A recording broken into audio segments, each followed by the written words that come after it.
આણંદ જિલ્લાના ચિખોદરા ગામના વિકાસના દાવાઓની પોલ ખુલી ગઈ છે। રામનોલ જવાના મુખ્ય માર્ગ પર આંગણવાડી અને પ્રાથમિક શાળાની બાજુમાં ગટરો ઉભરાતા દૂષિત પાણી જાહેર માર્ગ પર ફરી વળ્યું છે। પરિણામે માસૂમ બાળકો, વાલીઓ અને ગ્રામજનોએ ગંદકી અને દુર્ગંધ વચ્ચે અવરજવર કરવાની ફરજ પડી રહી છે।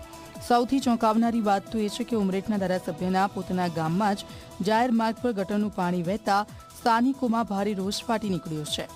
લોકોની માંગ છે કે આ સમસ્યાનો તાત્કાલિક ઉકેલ લાવવામાં આવે। ગંદા પાણી છોકરાને આવવા જવા માટે તકલીફ પડે છે। પાણી ભરાય એમાં કેટલા સમય થયા? અઠવાડિયાથી।